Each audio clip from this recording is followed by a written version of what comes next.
बिस्मिल्लाहिर्रहमानिर्रहीम। निहायत ही मोहतरम और मुअज़्ज़ज़ मुसलमान भाइयों और बहनों, अस्सलामु अलैकुम वरहमतुल्लाहि वबरकातुह। एक दीनी महफिल में जनाब सरवरे कायनात सल्लल्लाहु अलैहि वसल्लम की इन 10 नसीहतों का कदरे तफसील के साथ तज़किरा हुआ जो आप सल्लल्लाहु अलैहि वसल्लम ने हजरत मुआज़ बिन जबल रज़ी अल्लाह तआला अन्हु को फरमाई थी। महफिल में शरीक चंद दोस्तों ने ख्वाहिश का इजहार किया कि इन नुसाए और इनके हवाला से की गई गुजारिशात को ज़ब्ते तहरीर में भी आना चाहिए। चुनांचे इसी ख्याल से इन्हें कारीन और नाजरीन की खिदमत में पेश किया जा रहा है। आपसे गुजारिश है कि इस वीडियो को आखिर तक जरूर मुलाहिजा फरमाएं। मुस्नद अहमद में हजरत मुआज़ बिन जबल रज़ी अल्लाह तआला अन्हु से रिवायत है और साहिब मिशकात ने भी इसे नकल किया है कि हजरत मुआज़ फरमाते हैं कि जनाब नबी अकरम सल्लल्लाहु अलैहि वसल्लम ने मुझे 10 बातों की बतौर खास नसीहत फरमाई, जो ये हैं। पहली नसीहत, ए मुआज़, अल्लाह के साथ किसी को शरीक ना करना, अगरचे तुझे जला दिया जाए या कत्ल कर दिया जाए। शिर्क सब गुनाहों से बड़ा गुनाह और सब नाफरमानियों से बड़ी नाफरमानी है जो अल्लाह ताला को किसी हालत में गवारा नहीं। जनाब नबी अकरम सल्लल्लाहु अलैहि वसल्लम और दूसरे तमाम अंबिया इकराम अलैहिमुस्सलाम की दावत का अव्वलीन नुक्ता यही रहा है कि अल्लाह ताला की वहदानियत का इकरार किया जाए और उसके ज़ातो सिफात, इख्तियारात व अफ़आल में किसी और को शरीक ना माना जाए। हत्ता कि अगर किसी मौके पर एक मुसलमान को शिर्क और कत्ल में से किसी एक को इख्तियार करना पड़े तो उसके लिए अजीमत का रास्ता यही है कि वो कत्ल होना कबूल कर ले, मगर अपने ईमान को शिर्क से आलूदा न करे।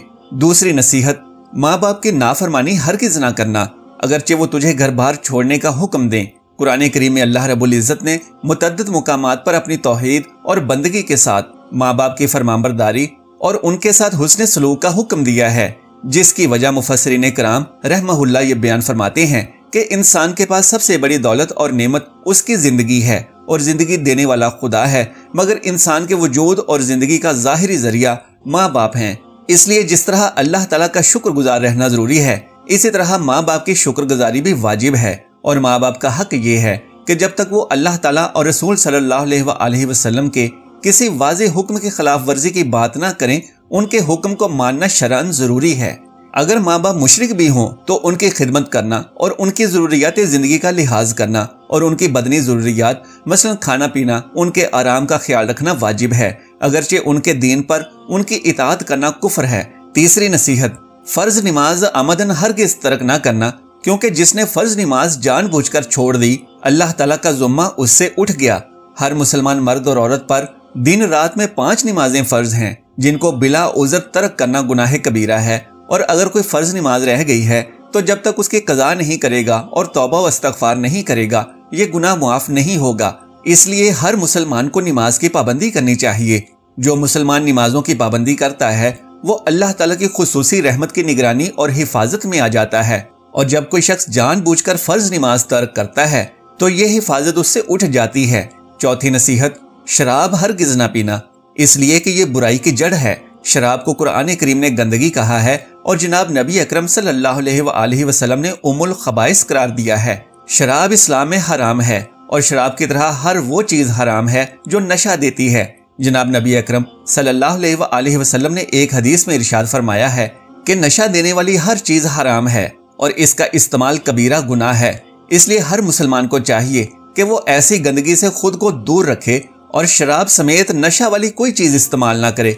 पांचवी नसीहत, नाफरमानी से बचकर रहना, इसलिए कि नाफरमानी अल्लाह ताला की नाराजगी का बायस बनती है। यहाँ नाफरमानी से मुराद किसी इंसान का वो अमूमी रवैया है जो वो अहकामे इलाही के बारे में इख्तियार करता है। किसी फरीजा में अचानक कोताही हो गई है या किसी शरई हुक्म पर अमल नहीं हो सका तो ये गुनाह की बात है और इसकी तलाफी और मुआफ़ी की कोशिश करनी चाहिए।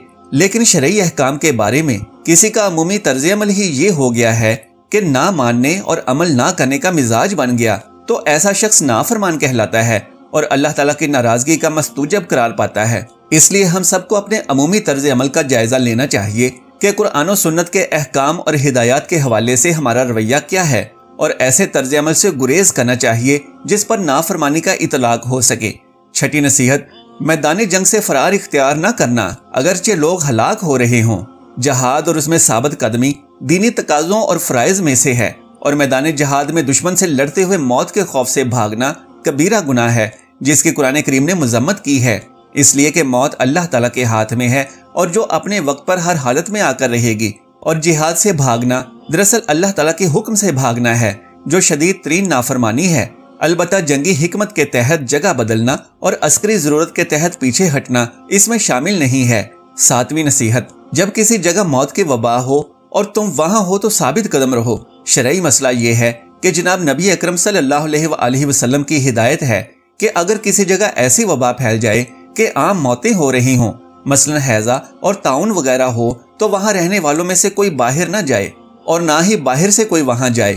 اس پس منظر میں نبی اکرم صلی اللہ علیہ وآلہ وسلم کا ارشاد گرامی ہے کہ اگر ایسی صورتحال پیش آ جائے تو اللہ تعالیٰ کے حکم اور تقدیر پر صابر و شاکر رہتے ہوئے وہاں سے فرار اختیار نہ کیا جائے۔ 8ویں نصیحت، اہل و عیال پر اپنی طاقت کے مطابق خرچ کرتے رہو۔ گھر کے سربراہ پر اہل و عیال کی کفالت کی ذمہ داری ہے اور بیوی بچوں اور زیر کفالت افراد کے اخراجات اس کے ذمے ہیں، لیکن اس کے لیے ہدایت یہ ہے کہ اس کی مالی حیثیت کے مطابق ہوں۔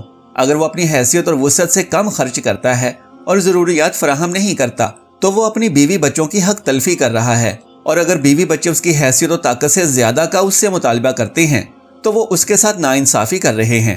اسلام نے اس بارے میں حقیقت پسندی اور میانہ روی اختیار کرنے کا حکم دیا۔ ہمارے ہاں عام طور پر اس سلسلے میں کوتاہی ہوتی ہے جس سے خاندان اور معاشرت کے نظام میں بہت سی خرابیاں پیدا ہو گئی ہیں۔ اگر ہم سب اپنے اپنے طرز عمل پر نظر ثانی کرتے ہوئے اسلامی تعلیمات کے مطابق میانہ روی اور توازن اختیار کریں تو بے شمار مسائل سے خود بخود جان چھوٹ جائے۔ 9ویں نصیحت، گھر والوں سے اپنے ادب کا ڈنڈا نہ اٹھاؤ۔ یہ محاورہ کی زبان میں ارشاد فرمایا گیا ہے کہ گھر کے سربراہ کی حیثیت سے اس کا روب گھر کے ماحول میں قائم رہنا چاہیے تاکہ گھر کا نظام صحیح طریقے سے چلتا رہے اور کوئی خرابی نظر آئے تو وہ اس کی اصلاح کر سکے۔ ضروری نہیں کہ ڈنڈا ہاتھ میں لے کر گھر والوں پر برساتا ہی رہے۔ اصل مقصد گھر کے نظام کا کنٹرول اور اس کے ذریعے خرابیوں کی اصلاح اور نظام کو صحیح طور پر چلانا ہے، جو حکمت و دانش اور محبت و اعتماد کی فضا میں زیادہ مؤثر طریقے سے قائم ہوتا ہے۔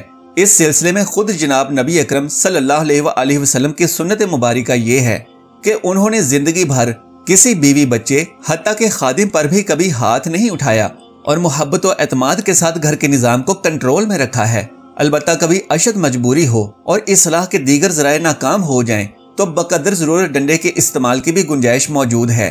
10ویں نصیحت، اور ان کو اللہ تعالیٰ کے معاملات میں ڈراتے رہو، یعنی بیوی بچوں اور زیر کفالت افراد کے بارے میں گھر کے سربراہ کی صرف یہ ذمہ داری نہیں ہے کہ وہ ان کو کھلائے پلائے اور ان کی ضروریات زندگی کی کفالت کرے، بلکہ یہ بھی اس کی ذمہ داری میں شامل ہے کہ ان کی دینی تعلیم و تربیت، اخلاق و عادات کی اصلاح اور ایمان و عقیدہ کی درستگی و پختگی کا خیال رکھے، کیونکہ اگر گھر کے سربراہ کی غفلت اور بے پرواہی کی وجہ سے گھر کے افراد دین سے دور رہیں گے، ان کے عقائد خراب ہوں گے، اعمال و عبادات میں کوتاہی ہوگی اور اخلاق و عادت میں بگاڑ ہوگا تو ان کے گناہ اور ذمہ داری میں وہ بھی شریک شمار ہوگا۔ اس لیے اس طرف بھی خصوصی توجہ کی ضرورت ہے۔ اللہ تعالی ہم سب کو جناب نبی اکرم صلی اللہ علیہ وآلہ وسلم کی ان ہدایات پر عمل کرنے کی توفیق عطا فرمائیں، آمین یا رب العالمین۔ محترم ناظرین، اگر میری آج کی یہ معلوماتی ویڈیو آپ کو پسند آ جائے تو براہ کرم اس ویڈیو کو لائک اور شیئر کر دیجئے اور میرے اسلامی و اصلاحی چینل کو سبسکرائب کر لیجئے۔ جزاک اللہ خیرن کثیرا۔ اللہ ہم سب کا حامی و ناصر ہو۔